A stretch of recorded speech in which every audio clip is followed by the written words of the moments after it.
My price. My price was 4 children, a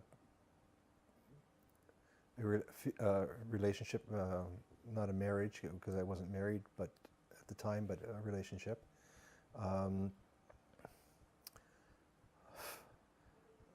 Tens of thousands of dollars in legal fees.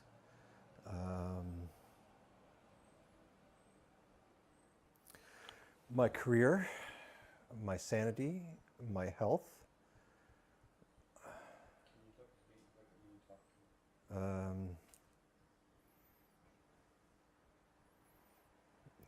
It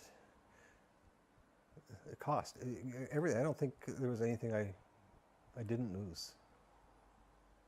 Yeah. I'm Stephen Beardwood. I retired after 17 years in the Canadian military. I was a medical assistant. I spent 7 years with the Airborne as a commando, with the battle group and the Airborne Regiment itself. I was deployed into Somalia in December 26th of 1992. Yeah, I was a single parent. My wife at that point in time had walked out, and I was on my own with a 3 and a 1-year-old. The diagnosis I received was post-traumatic stress disorder. It's based on the assumption that the trauma was caused by the emotional,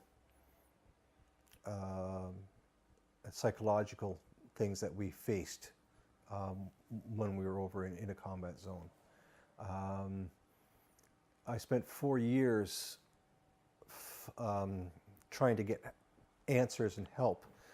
And I got help from a base surgeon. At the time, the Canadian Forces had no expertise in post-traumatic stress. They just didn't exist. The only thing that the specialists could tell us was that because we weren't behaving normally, that was normal. Right? Because if we were behaving normally after what we had been through, then they suspect that would be abnormal. That wasn't very helpful.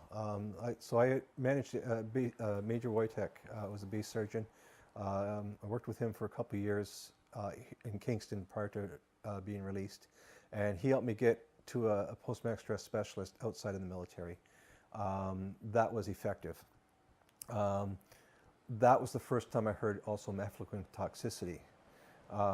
And the real question on the post-traumatic stress is what separates, or where does post-traumatic stress end, and where does the side effects of what is now known as a neurotoxin begin? And mefloquine is a neurotoxin. What is Mefloquine was at the time we were taking it, I believe, an experimental anti-malarial medication. There were supposed to be controls on it. There weren't. The dosages, I don't know if they were correct or not. I mean, there's so much which is controversy. You know, where does it begin? Where does it end? But about 6 months into return, when I started getting back into training and stuff, I started having a severe stress reaction in that I had transfer in time and place in flashbacks. So the first one occurred in a beer store. I had gone to pick up a case of beer and I was surrounded by people, and all of a sudden I wasn't in the beer store anymore. I was back in Somalia and back into a situation there. And I went through 2 other episodes like that. One, I was actually on a field exercise, and it was November, and I was going through a trench system from one trench to another. And as I was walking, suddenly I was literally in the desert walking through a path, and I got to where my trench was, and that's when I kind of came out of it. And I knew that it wasn't real, but I knew that I was having a problem. And after the 3rd event, you know, that was the sort of like, okay, I think I need to get help. But it wasn't the only thing, because when I looked back, I realized that, you know, I couldn't put my hands in my pockets. Now, soldiers aren't supposed to put their hands in their pockets. I couldn't put my hands in my pockets. They had to be ready for defense. I couldn't walk with holding my child's hand, because if I was holding their hand, I couldn't use my hand for defense. I would automatically reach for my weapon because sometimes I think that was just habit because 6 months you never went anywhere without your rifle. And so I was always looking for that rifle, you know. But there was other things too, a hypervigilance. Like it was like I didn't sleep. I didn't sleep from the time I took the Mefloquine, which was partly my fault because I did not report it. If I had reported it, there's a good chance I wouldn't have been deployed. It wasn't likely that I was going to give up deployment. But sleep, I never had the nightmares that other people had. I just didn't sleep. I would sleep for an hour, wake up, and maybe get another hour's sleep later on. So quite often I would just do radio shift in the middle of the night or do the night security, whatever it required, because I was going to be up anyways. But the sleep disorder continued even after I get home, and that turned into night terrors. So I would wake up screaming in the middle of the night in cold sweats or hot sweats, whatever you want to look at it. And there was other things that you know, like there was this anger that was constant, just always just right here, and then it would start spiking, you know, but it would never go below that certain point, you know. Those were the most common, or the ones that were prominent anyways for myself. Those neural pathways are damaged, and it becomes a physical inability to connect, to have empathy, or to have that close intimacy. So you start distancing yourself.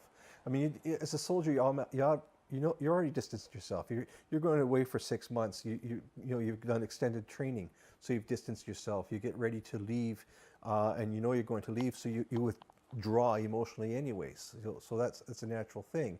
Now, normally, after your deployment, you come back and you re-engage.